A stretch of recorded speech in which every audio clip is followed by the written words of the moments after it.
So, like, a huge... This is the second of CM Vlogcast. The first one you've probably seen I done with, or probably didn't because not many people watched it. I done with Chris Doran of Reaper Grappling. So if you get a follow CM Vlogcast on Facebook and on YouTube. We're currently at the Mtn Scotland hub in the podcast room, so give them also a follow. Facebook, just Mtn Scotland, YouTube Mtn Scotland, Twitter it's just Men Scotland. So I've got my good pal Davey. Davey, if you want to introduce yourself. Hi, I'm David Hatt. I own an online coaching company in Scotland, so it's kind of centred around health, fitness, mindset, lifestyle, and I've been running that for the last kind of 2 or 3 years. Before that was personal training. That's how I know Craig. We used to work in the same gym. You worked, I just fucked a bit. I worked in it. Craig just floated about doing bicep poses and quoting Arnold Schwarzenegger. No change much, unfortunately. We've known each other, what, 5 years? 5-6 years, Yeah. since we worked at Exercise for Less in Renfrew when it first opened. So we were there you were there a bit longer than me, but you've progressed. We were talking about that, how coaching needs to adapt, the times change, so we're going to talk to David a wee bit about that. But so tell us the name of your company and where you're based. So the company is solely online, so we've technically not got a specific base. It's called M.T.N Coaching, which stands for Mindset, Training and Nutrition, which is kind of like the 3 main things that we feel are responsible for what we do, like getting a body transformation, improving your health, improving your fitness. So that's the 3 kind of key areas that we want to focus in on. So first mindset, and then training, and then your nutrition as well. So that's great. We've not really got a specific base, it's all ran online. There's myself that owns the company, and there's 7 other coaches that work within the brand as well. So no, it's been going pretty well. It's been running the last 6 months properly, but over the last 2 years I've been building the kind of online coaching side of things. Because you were saying about online coaching, why you made the move is so because you were always busy with clients, and then you went from one-to-ones to small groups to big groups, but you feel doing it online you can reach even more people. Right? Definitely, like, don't get me wrong, like, financially it's going to suit me better, it's going to make me more money, which is obviously great, but the biggest thing is things like impact and how many people we can actually help. And in a gym, personal training, you're kind of limited to 7 or 8 people a day. Which equates to not that many. It's maybe 30 or 40 people across the week, and that would be a lot, to be honest. Most typical PTs have between 15 and 20 clients. That's major, because you're not doing 5 hours a day. You're doing 2 hours in the morning, 2 in the middle of the day, 2 at night. It's a long day. So I think the online coaching side of things allows me to help more clients, but it's also allowed me to help more coaches build their own businesses, which is something I'm quite passionate about. Do you know what, because you decided you brought on, was it 2 initially, and now you're up to 7? Yeah, I brought on 2 guys in the first. So I'd kind of started it. I moved to Dubai for a year, and that's when I started the online coaching business. Mostly because my personal training business in Dubai kind of failed. I was just out drinking all the time. I kind of get trapped into social lifestyle. So I started the online coaching side of things, and then when I moved back from Dubai, I get 2 guys I know quite well at the time to work within the brand, and then since then, over the last 6 months actually, it's scaled to 7, myself included, 8 coaches. So that is good, because like you were saying, you can only help so many people, and I know David, when he started and he was building it up, like, you would have days where you were in at 6 and leave at 10, and you would somehow find easier in there to do your own training, and I don't know how you done it, but it's obviously all been worth it. So you can, I take it the demand was so high that's why you just had to branch out. You said there you were in Dubai.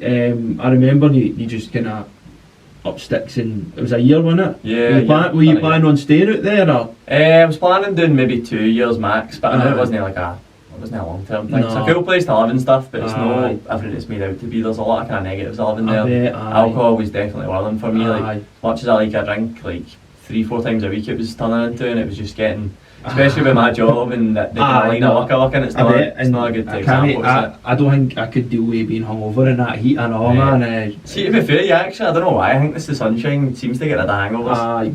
Maybe think about going on holiday, it's never as bad. That's just because you just drink again. But that's true. There was definitely some depressing days in Dubai. No, yeah. Do you know what? I spoke about that in my own podcast I done for me and Martin, and I was saying about like if you're not living right or you've got a problem, like you see, a lot of people look at Dubai as a paradise, but if you're having a depressing day, it doesn't matter where you are, does it? So like you were talking about mindset, drinking a lot in Dubai, and that was what I was. One of the points I was wanting to ask you about was a post you done, which out of all the good posts you did, it's one that stood out to me was people often post like life being about balance, which to an extent, you know, is fine, but you kind of came in with the argument if you want to be good at something, then balance isn't going to get you there. Yeah, definitely. I think the point I was making in the post is when I was living in Dubai, like the balance of me having a, you know, being body conscious and wanting a good physique wasn't there because I was out socialising all the time. So I feel if you're doing one thing very well in your life, the chances are some of the other things in your life are taking a back seat, and I feel that's changed frequently throughout my life. Like 2017, it was all about getting in the shape of my life, and that meant I had zero social life. Business wasn't that good, but my body fucking and my physique looked good. And then moving to Dubai, I had a great social life, but that takes a toll on your body, it takes a toll on your business. And then this year, to be honest, this year's been more about business than last year as well.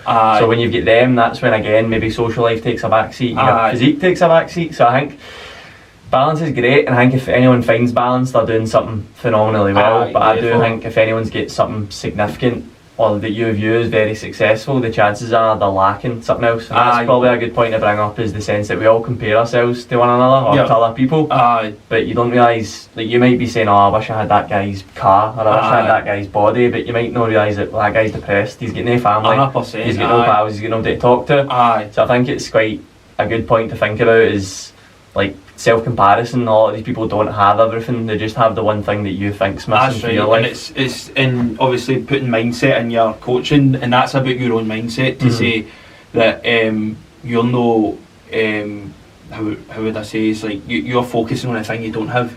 You're looking at and it will be like, oh, if I had the car, I've got everything, but I want that car. And then when you get the car, if that was your attitude, you'll find something else that you want that you've not got. I'm definitely guilty of that. Like I've probably got a lifestyle and the things that a lot of people would view as, oh, that's what I want, that's successful to an extent. A nice car, like a good job, decent money, but you always are looking for something else, and that's one thing I've kind of realised more recently. You do need to appreciate what you've got.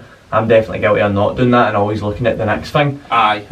Which it can be healthy if you don't let it rule you. But I mean, I'm the same. I've been sitting there going, like, you think like some of the stuff you do, you think like people like that. You see somebody else, for example, doing that, and then when you do it, you think, fuck, that was a big fucking palaver to get to here. Now I realise it wasn't what I thought, and that can leave people feeling depressed for sure. Definitely. That's led to, like, I've never been through, if I'm being honest, any major anxiety or depression. Like, I'm very fortunate in that respect, but any time that I've felt those emotions kind of coming up, it's typically because of nobody appreciating what I've got. And realistically, it's not even the big things. It's not like appreciating, you know, the big things, it's the small things, like having a fucking roof over your head. People that don't have that, having food. Like, see, coming in here, Greg was showing me there's a food bank for people that can't have food, that maybe can't afford food, that don't get that. Like, for me, I've never had that problem. No, I'm the same. And as soon as I seen that got my brain going, fucking hell, like, I've never seen that in a sense, or how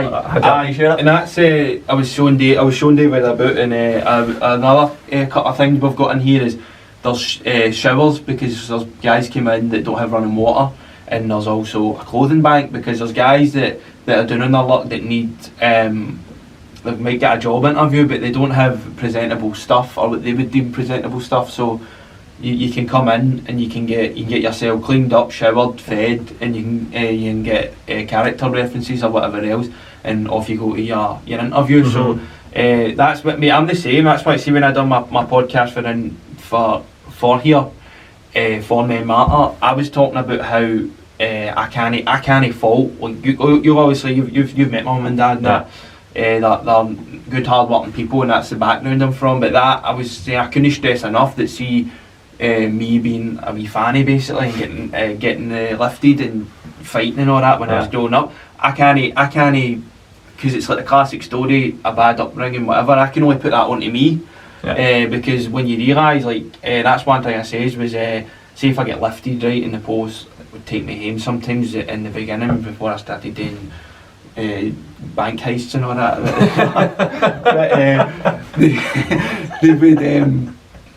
they would say, what are you doing this for? Like, we take your pals home and they don't have, like, basically what you're saying, they don't have a telly in the corner in their room. They've got, you know, they don't even have carpets with floorboards. So so basically when you turn your thinking into, I suppose, gratitude, we don't try to be too cliche, but everything else is a bonus, isn't it? Oh, definitely. That's a good way to start looking at it. That is a bonus. And us saying that too, us are both guilty of not doing that, but sometimes we do these podcasts, I start to think, I say things, but then I start thinking, like, am I really living that? So it gives me a chance to self-reflect. Because you're spot on, and the balance thing, that doesn't mean to say that you're never going to have balance, because you were saying, like, if say you, like, so you want to build your business, that's going to require sacrifices, but you can get to a point where you're happy, and then it's just maintenance, and you can say, right, now I can open up and have some more social life. Or definitely have. I think you need to go all in with some things in order to create, like, long-term maintenance. So maybe you need to spend a year working on your health so that you can, you know, then maintain that for the next 5 years without being as obsessed with it. Maybe you need to spend 2 years going all in with your business, or maybe it's a relationship, or maybe it's maybe social life and building building a friendship or whatever. But once you've went all in and you've kind of created those habits surrounding that, it takes less effort to keep doing that. That's right, because it becomes part of you. So you can maintain it better. It's the same with, like, a physique. I don't stress about my body like I used to. Like, me and Craig, they say, like, we used to bodybuilding, that's how we used to do some mad workouts and that was like our life, but you then build the habits that it takes to achieve some of those things, and you keep some of those habits, whether it's drinking enough water, getting enough sleep, training 3-4 times a week. That's right, 100%. Like, physique's a classic part of that, because when I was like David was saying, when we were working together, we were just mad for bodybuilding, lifting all the time, lifting as heavy as we could, like, every day. Milk. Drinking milk and fucking eating stupid things and eating a lot and whatever else. But when I started getting back into fight training, and but, like, a lot of the size never left me. So if you imagine that as a metaphor for, like, mental skills or life skills or whatever, like, it's not going to be your strongest point, but it's not going to leave you completely. So somewhere that you can maybe maintain that balance. Maintain a good level of it. Because because that post really did ring true. Because a lot of people see, for example, talking about the fighting. Like, I was guilty of Austin. I used to see, like, for example, Jazz. He had a good few fights with the Thai, and I used to see him win a fight or whatever, and the whole night it's like, because, you know, the Thai shows are quite well put together, especially for the fighter. They're about the fighter. The fighter gets posters and ring walks and whatever else. And I used to think, oh, that looks good, I could do that. Which obviously I have done it, so I could do it. But then it's like, but what you're doing is you're looking at that wee 5-10 minutes, and you don't realise what he's done to get there until you're actually doing it. So, and sometimes some of the stuff that, like we were saying, it's like you might, you know, even enjoy it when you get it. Sometimes it's not even worth. When you come to promoting clients, you don't. One thing, I'm not taking shots at anybody, right? I'll do that. But you see a lot of PTs, right? They're like selling coaching based on look at me, and they do the whole thing, like look what I look like. Look what I look like. Now there's a saying, right? See, when it comes to, like, it's in academics, see if you think you know something, see if you can like explain it to your granny. You don't know it well enough. So it's like I could know something, but see if I'm supposed to be a coach or a teacher or a trainer, and I can't convey that message. Doesn't matter how good I am. So you've got this massive catalogue of clients, which is phenomenal, and that's what you use to sell your business. Is like, I just want to get your comments on the difference between showing your sale and it's something like clients. You'll know for a fact back in the day, like, I used to try and build my business based on what I looked like, and that's because I had no results. So it's kind of like, here's my results, I can get you these to an extent, but once you start to build a bit of a following, once you start to build some results, and once you kind of learn about marketing, you realise that you need to convey the message from a client perspective and know your perspective. The PTs that solely talk about themselves, you probably don't want to be training with these people. They're very egotistical, they're very all about themselves. And don't get me wrong, like me and Craig probably at times have a bit of an ego and we fall into the trap of that side of things. But I think especially when you're trying to build a business and a coaching business to the scale that I've got, it's very much like you need to convey it from a client standpoint. You need to show them other clients that are similar to them and how they got there, and it's trying to show people, you know, that person's journey and say, well, you can get this too if you do these right things. That's right. Because you know as well, like when you were personal training, like we have it easier in the sense of we love training, we like eating that way anyway. That's right. And like we're obsessed with looking a certain way, whereas clients aren't, so that doesn't resonate the same way with them. Well, see, defo, because you were talking about genetics. Like I think having a competitive, that's a genetic. Like you can work on that, but having a competitive mindset. Yeah. I never obviously I've got 2 ways. I've got 2 brothers, and that kind of nurtures it, but. Having that competitive mindset is what drives you to go to the gym and to do other things. So for you marketing yourself, it's like saying to people, oh look what you can get, and you're not actually computing that they don't feel like that about training, like you were saying. So if you take somebody that's like, because you've done ones with clients where it's like to start off with, they didn't want to go in the gym, they felt so insecure. They were overweight, all these things that they think people are going to laugh at them or whatever, but you take them from where they were to where they are, and that resonates with so many more people that are sitting there. So like, because like you say, you'll be sitting there, like you'll reach guys, like, because you have had guys that are high up on the genetic ladder that have looked fucking shit hot after you trained them, but you've also had people who have maybe started from the ground. Never been in the gym, always felt bad about themselves, always kind of probably thought that it's no for them to get a PT and they don't know where to start. So if you go out, well, hold on a minute, look, here's so and so, and they see them selling that person, that's a major. Because the thing is, it's not just a selling point, like, oh, I'm going to do that, but it shows your personality and your character. Because again, if a PT's showing you pictures of him and his or her and her body, you don't know what they're taking to get like that. You don't know what they're jagging up their arse and that. With Bayface, no hundreds of people that do this. Like they'll be doing whatever, right? The stuff that they're not going to tell you about.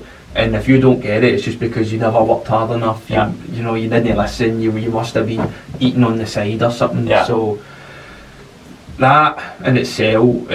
But again, we don't need to go sit here all day talking about it, because the results speak for themselves. It's one of the reasons why your method of doing things is so popular.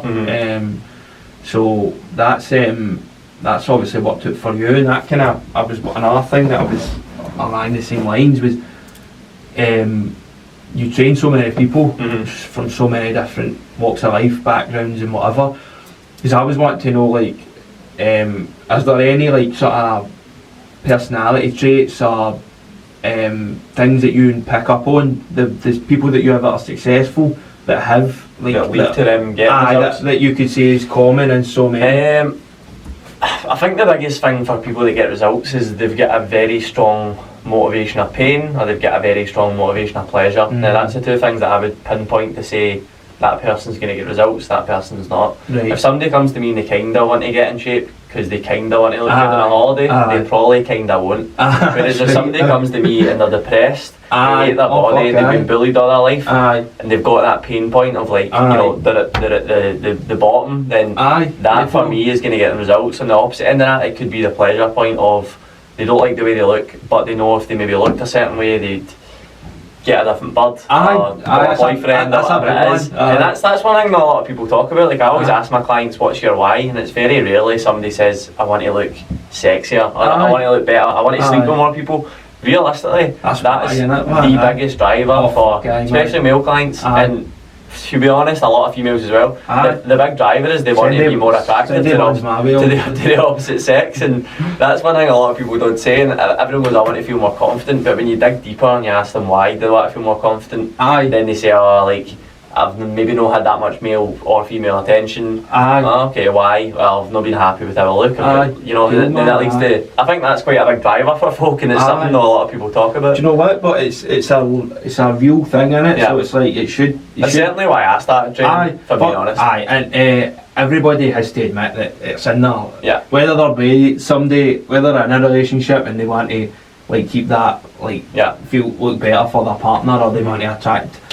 Like I don't know what your goal is, people. but aye, people, aye, Shagger, aye, but I mean that's major. Like it's genetically built into you. It's part of it. The whole thing is because I'm not a psychologist, but I'm like you say, like men want to be dominant because it attracts a mate, and females want to be the sort of. I don't know what submissive. Aye, that's right. Aye. Obviously, that's generalised. Aye. Don't shoot us down no for that, please. Come off. But no, you said something good because it's like the pain of because the changing is painful. Yeah. The pain of being the same. I know it's kind of cliche, but it's true. It's like if you're if when you're that unhappy or you want something that much, you'll realise that doing what say you're asking them to eat a certain way, train so many times a week, get enough sleep, cut this out, cut that out. Yeah. They'll realise that if they want it that bad, they'll be like, this isn't actually this is a sacrifice I can make for what I'm wanting. Yeah. So that has, and so would you think, see if somebody. Do you think there's a way they can find that if they dig within themselves, if they've not got it? Or? It's a strange one because I always think a lot of clients come to us that aren't ready to change, and that sounds a bit cringe and cheesy, but like they're actually not ready to change because they've not got that pain or pleasure point. Like I said, they only kind of want to get in shape. Like you won't get results if you don't really fucking want them, and that's the same in anything. And that's when you look at people like, let's say like Conor McGregor. He was the best at that time frame because he wanted it more than anyone. Like me and Craig have talked about this, skillfully, no one of the best fighters. No. Do you know what I mean? Mentally, probably one of the toughest. And he wanted it more than any one of them. And he knew he was going to get it more than any one of them. And that's a big thing as well, like self-belief, and that's something pretty much none of our clients have when they come to us, and that's because that's why they pay us, because they don't believe in themselves and they don't believe they've got the knowledge or the motivation and that's a big thing, like trying to develop that self-belief. And I always talk to my clients about like negative self-talk and the way that people talk to each other or talk to themselves, and it's like I'll always be fat, I'm just big boned, it's in my genetics, it's the way I've been brought up. Well, if you keep telling yourself that, you'll subconsciously start or continually make the actions to lead you towards that. It might as well be true, so even if it's not true, it might as well be. You'll make it true. It'll be true for you, it'll be in your said about Conor McGregor, like Conor McGregor, when he was saying I'm the best, I'm going to be a world champion UFC fighter, he wasn't of a skill level to get that. No fucking chance. Especially when he saying that to himself led to subconscious actions to get him there. That's right. Because he was a plumber, wasn't he? And a plumber's apprentice, and he like everybody's like, what are you doing? I mean, like what he became. Even now, the thing is with him is even now his last fight wasn't he? I mean, against Khabib wasn't exactly. But the thing is, it doesn't matter at this point because he's been so successful with that, and it's led to other things. So that drive is what got him there.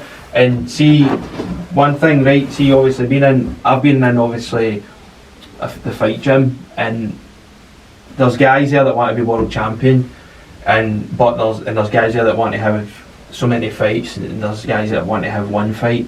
But there's people that come in that are like just what you were saying. They're really doing in a lot. They don't have any self-belief, but their world title could be making new pals. You know, that means so much to them. It could be just be getting in shape. It could be, you know, looking good on the pads. Consistently just doing something. Getting out the house and doing things. And that's one thing that you've obviously been really good at, is identifying their goals, which mean so much to them, and it doesn't matter if that doesn't mean anything to you. I think that was a great point, Craig saying, and like that's their world championship. Because I think a lot of people play down their goals because they don't think their goals are that big or that important. But like you're saying, some fighters' goals might be to be the world champion, but you know, for some people it's just not realistic. It's not No, going to that's happen. right, But their world championship and their big end goal is simply training 3 times a week, doing that that's for a right. year. Aye. I mean, the confidence they build on that, and then they take that with them out into, say completely unrelated, into their job. Say they work in an office job and they want to, I don't know, ask for a promotion, or say they want to ask somebody like to ask for the hole, basically. But they don't have the fucking they don't have the confidence, but you build on that, and then so by getting yourself into physical shape or picking up a skill like that, you can take that out into... It's transferable. It's the same way we said about balance. If you spend long enough going all in with one thing, you might not need that in the rest of your life, but you'll take transferable skills from that. Aye, 100%. Pass them on to certain other things. Aye, definitely. You've obviously worked in Exercise for Less, right? Too has worked there for I was there for a year almost exactly, but I found with that these big commercial gyms that it starts off really well. Everybody seems to get on, and then the atmosphere just got quite toxic. Yeah. You manage to just kind of keep yourself to yourself in there, and stick it out, and then you worked in. You're still affiliated with Commando, but you worked there. But what do you feel like if with the industry? Is there changes you'd like to see, or is there things that you don't like? People, you know, things that people come in and say. Biggest thing in the industry, like the fitness industry, is not regulated at all. No, it's like a lot of different things, but it's not regulated in the sense that anyone can pass, anyone can do a course. Like my mum, 65-year-old, doesn't give a fuck about fitness. She could go and do the same 6-week course that I done, pay $3,500, sit in David Lloyd for 6 weeks and pass this course. She's got zero passion for helping people. She's got zero other prior knowledge or education surrounding fitness, and I think a lot of people think it is like an easy job and something they can just walk into and make a lot of money for, and then walk away for, or whatever. It's sold as that, isn't it? It's like, it is, and I think it's quite a shame for young guys and girls that are maybe they don't actually know what they're got to do, but they see these PT qualifications and they see this lifestyle advertised. So I work for myself. And I think that needs to change in the sense of they need to be more regulated. It should be a college course as a minimum, if not more than that, because you're in charge of people's health more than... I speak to my clients more about their health, their fitness, their mindset than their doctor does. And I'm not saying I've got more knowledge than a doctor, but I'm saying I've got more knowledge on particular areas of health and fitness than a doctor, and that's normal. They're a GP, it's a general practitioner, they are generalised in 1,000 areas that I'm not, but I would say I'm specialised in 4 or 5 particular areas.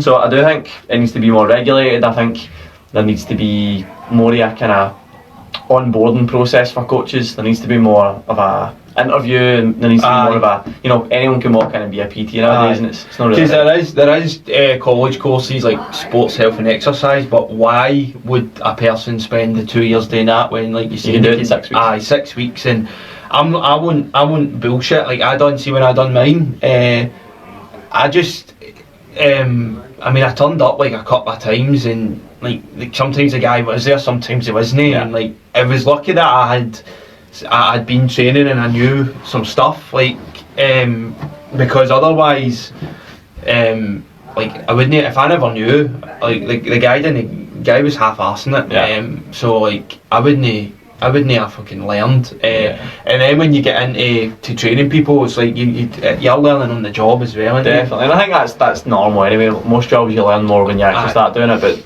the courses for becoming a personal trainer are pretty terrible. If you are thinking about doing it and it's something that you're considering, I would kind of steer you towards the university or college first to get a prior education, or even just becoming a gym instructor and working your way up in that way, because then at least you've got the experience. That's kind of like what I've ended up with, because I really see we're talking about like envying or looking at people, and like I can be honest, right, I can't do it. See the way you market pulling like I don't, like, I'm probably, if you want to say lazy, I probably am a bit of laziness. Don't have the drive in that area to go down that way. You don't value it high enough. No, that's right. That's it. And I can say that. So like for me, just say like a leisure role, or a for example like a gym instructor role for the time being. Well, like I was saying before in one of my last podcast, I'm getting into 3rd year at uni, so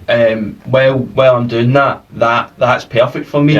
And I think for somebody to to get in and do that for like 6 months to a year, it'll give you a feel for what it's like, and you're no paying the gym fees every month, and you're not running a business. You're not running you've got security, financial security, sick pay, holiday pay. Absolutely. And it's an easy, low stress job, and I think if you're going into uni, that's what you need. Like, I don't know anyone that's, you know, at uni studying full time that runs a business. If they are, fucking fair play to them. But, good on them. That's a hard thing to do. Like, running a business and studying's two very separate things, and they're both very difficult to do. So.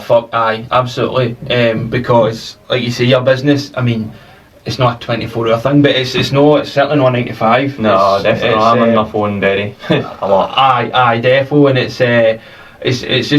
I think it's impressive for somebody that knows you. It's impressive how you're able to do what you can do. But again, like anybody that's getting into it, you don't need to do it the way David's doing it. There is ways to find success, but it's just that you're, like you say, you're that driven. Like me and David were in Braehead once, and see just the way the speed you are walking it. I can't even keep up with him when he's walking. I'm just after an impatient bastard. You're one of them people I know. Well, I think you get a good sleep at the weekend, but you don't seem to sleep at times. Which I mean, I can get by on, but I certainly can't say it's something. No, I do get a decent sleep. I think I'm just very like driven. I know what I want. I know where I want to be. Do you know what? That is good. That is good, because see if you can find, you might be the type of person that's maybe sitting and saying like, no, for me, I'm not an early birder. But see if you find something in life that they're as passionate about as you. Like I know that myself. See, when if I would say, for example, when I would get up for work, I might not even get up to, when I was at college, I didn't have to get up to about 8, right? That to anybody that runs a business or whatever is quite late in the morning. Yeah.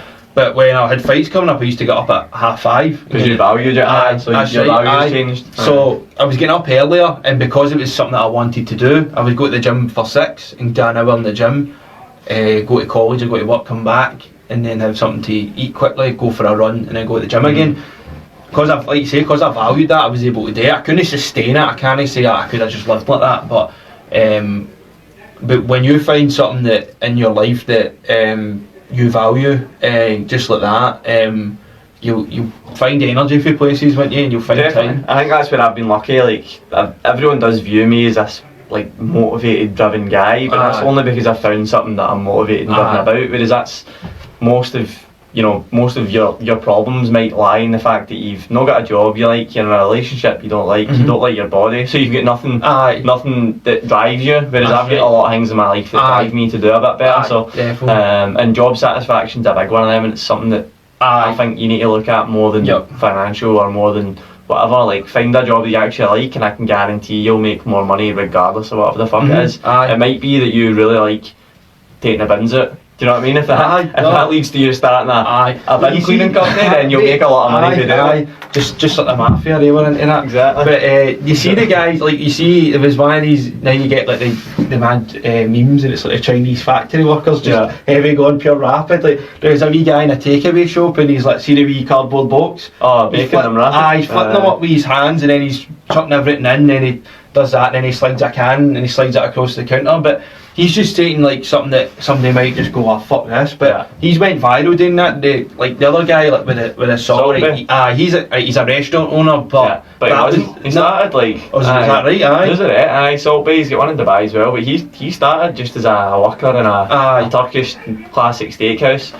And then these videos went viral with him putting salt in. Did he get about 15 restaurants? He was passionate about what he was doing, and he was talking it, and it just looked good. And knew he's a he's got millions of followers. So I mean, you'll find, if you find that, and is that something that you use, like, obviously you push your clients in the way of their body, but you also deal with their mindset. So is that something that you, if they come to you and say that, you know, they're not happy in their job, is that something? To an extent, like, we'll discuss it, but it's one of the ones, we're not life coaches, and we don't claim to be, and I think a lot of PTs trying to become these Gandhis type, and don't get me wrong, like we give people advice when they want it, but you need to, it's very dependent on each client. Like, you know, I think they're better off. Like, I'll always refer people out. If somebody's depressed, I'm not going to try and deal with it. I'll give them a bit of advice, but I'd refer them to somebody that's got a qualification or that has experience dealing with that. And even like I said a minute ago, I've not dealt with that, so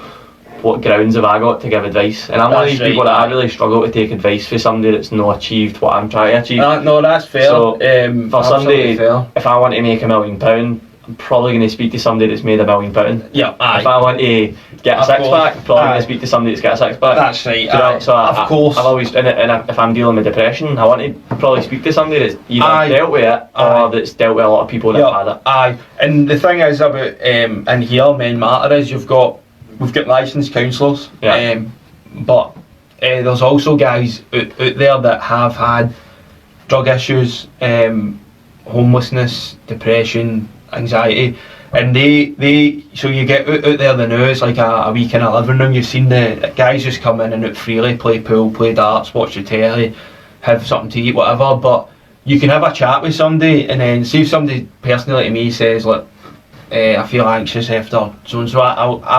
If I've got that experience, I'll speak to them and I'll say this helped me. But if they say to me, look, I will refer them on to somebody, like, because there's no way like that I know how to, and I'm not going to pretend to. No. And that's it's good that you say that, because you don't want to. I mean, there's no harm in not knowing something, because it's just you don't know it yet. And that's one thing I think you learn more. Like, I remember in Exercise for Less, like, I thought I knew everything. I used to call out. That's what I used to ask you. All the other PTs on things. Realistically, now that was good fun. My mindset on all that's changed, and I'm very much like, I think you can learn something from everyone, regardless of what walk of life they come from, or what you come from, or where you are, or where they are. I think everyone's got something they can give you from a knowledge perspective. Well, there was a phrase that stuck with me. It was like every man I meet is my superior in some way, and from him I learn. And the day you know everything is the day you don't learn anything. The day you know nothing. So I mean, that's a really good point. But I like doing it like this, because it's unfiltered, man, and it's funny. It's fucking hilarious, man. I think you actually should do these and just generally make them more like a casual thing. A casual thing and a chat, but then the odd bit that you kind of delve deeper on mindset, or the odd bit that you delve deeper on. I think you're right. Since it's came from you, I'll take that advice. No, I think that'd be good. Because, like, see, to be honest, mate, there's so many fucking podcasters out now that are doing business, mindset, fitness. I think what you need to do, mate, is not get people like me, get normal, well, not that I'm normal, but get like people with fucking very normal jobs, 9-to-5s, and be like, what are you dealing with right now? How's life? Do you know what? I think you're spot on with that, because see, so I got the camera, right, and I started, the reason that I started in here, because I knew it's a good topic, and it's, it helps, this has got an audience, but it could, then we reaching more people, and so the audience that this has got can help me build mine. But that's one thing, like, when I'm doing serious stuff, it's like my personality's not coming through. Like, you know, like, with tooting my own horn, I'm quite funny. It's funny as well. So to be serious, he's a boring cunt. I know. see me. Well, you remember when I tried to fucking lose weight? And I was a fucking moany wee bastard, like, just used to sit and like man every day. But that's why I say, like, that was a learning curve. See, when we were like right into bodybuilding, and you look at people up on stages and all that, and I was wanting to get to that point, but see what it turned me into, it just wasn't worth it. No, I'm happier when I'm fatter. Yeah, definitely. You must be really happy. You want me to cut the camera again, do you?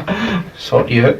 But no, I think that would be good. See, like, because I think honestly, see with podcasts, right? I know like stuff from, like, I'm that was one thing I was going to ask you, was because you were saying a lot about, like, you're being driven and that, and it's the people you surround yourself with. I imagine that somebody in your life that's been negative probably wouldn't get a lot of your time, no matter who they were. And I'm the same. I'll give them one thing I do, like, see, rather than tell people, one thing I do is, like, because if I say, look, you're being too negative, they might take that the wrong way. But one thing I will do is, like, see if somebody, I'm with one of my pals or whoever, and they say something really fucking negative, it brings me down and I don't like it and I don't want to hear it. What I do is I just No, that way you say mirror people, like if somebody, I just give them, I draw away, so like I'll be like kind of nod, and then just to kind of try and reinforce to them like that's not the type of thing we should be talking about, and then maybe later on I'll say, look, the reason I tell you is, I tell somebody is because I think everybody's better than dwelling on negative, but that's the thing with podcasts and that. I think I know, so I do know a lot of stuff, I read a lot and I listen to audiobooks and that, but really I think, well, if my podcast was going to be successful, it would just be, like you say, just me being me, and that, because like I was doing stuff that was probably it's good, it's informative, but do you know what you should do, mate? You should literally schedule questions. Half of them are like stupid as fuck things, mate. Things that you'd answer. What would you do if what would you rather die by, a toaster in the bath, or do you know, I think you should do stupid shit like that, and then every now and then change the total tone of it and be like, so what's your biggest motivator in life? But that's how we end up howling.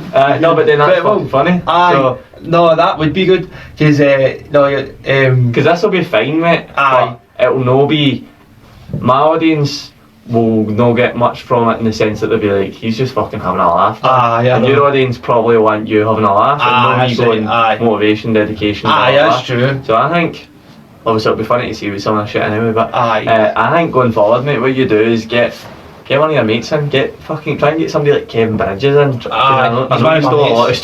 So he's one of my mates, by the way. You know Gary Falls. You know Gary Falls? Don't think so. He comes in here, just a random guy. He's a Facebook comedian. He does shows and that and all. But I do know, ping pong shows. I know quite a lot of people, like famous people. Just do that shit. I don't dare. It depends what you consider famous, but no. Would you consider me famous? I'd say so. But for me, like, it's not a big deal to me. I've known David. You knew me growing up? I knew him growing up. I knew him when he was coming up the hard way. So the streets are in. Defo, man. So it's no biggie for me. But do you ever feel that? No, but jokes aside, just for now, because I'll bring them back. But do people, like, you've got a lot of followers now, but do people ever kind of like treat you as though like you're unapproachable? Because you're really approachable. I've had the odd person, like somebody served me in Nando's once. She was like, that's David Hatt. I follow you on Instagram. And I was like, right, cool. I was like, I got a discount? No. Discount David I'm definitely not at that influencer level, and I probably don't want to be. What's your thing on your take on influencers? Because we coach a lot of them, and I'll openly admit that they're the worst clients on it. They don't follow anything because they get paid to socialise pretty much. I've worked with a few that get really good results, don't get me wrong, but the vast majority of influencers don't get great results, and the vast majority of influencers don't influence anything. No. Like, see, that's the thing, like, realistically, without blowing my own trumpet, I'm an influencer in the sense that I influence people to fucking better their life. Influencing somebody to buy a pair of trainers or get their lips done is fucking negative in my opinion. That's terrible, man. And that's a big part. I see what we were saying about people comparing themselves. Like the influencer life's probably the latest one to come out of like the life that's meant to be the life to live. But I can just imagine, like I couldn't. Like a lot of people that do this kind of thing, like see I seen one that got recommended was for makeup for guys, and the cunt on it was an absolute bellend, and I'm like, man, no, I definitely don't want to wear makeup. As if, I mean, I was almost going but you fucked it. You put me off. But it's one of these things. It's like you look at people with like 50,000 followers or whatever, man, but mate, my dog's get more followers than me on Instagram. Does it? Well, it will have if it's not already, but as far as I know it has.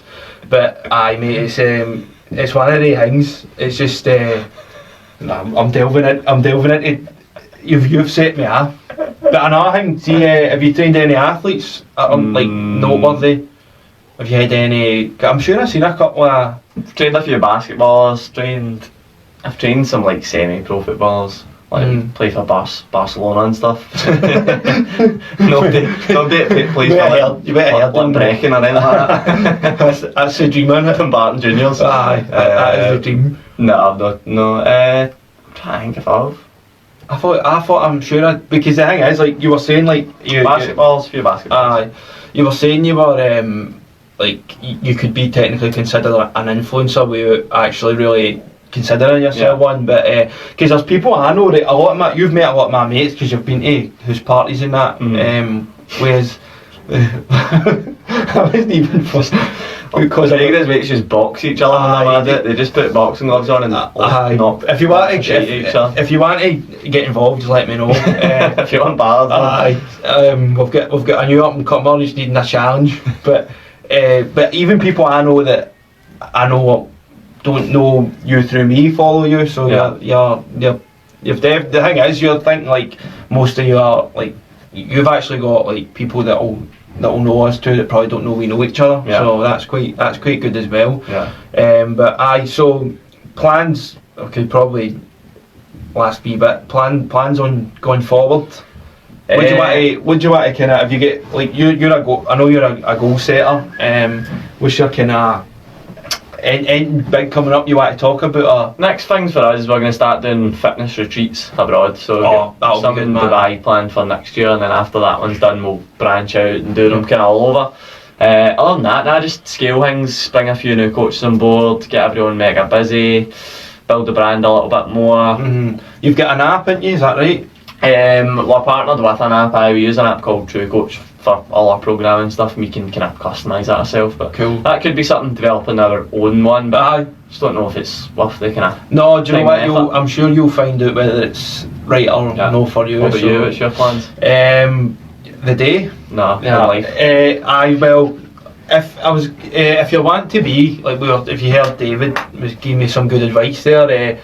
Like I've done some kind of more serious focused podcasts and stuff, but I mean really I'd love to have a laugh and fucking do daft challenges and just let the banter flow. So I'm looking to come on, just do a podcast. If you've got something that's congruent with what I'm doing, then by all means. But David obviously thinks I'm trying to be funny, but I'm not trying, I'm just being funny. But if you've enjoyed the sound quality of this, it's certainly not from these mics because I'm not plugged in. It's just for show. But if you liked it, share it. And if you didn't like it, don't share it because why would you share it if you didn't like it? But if you want to, see you later.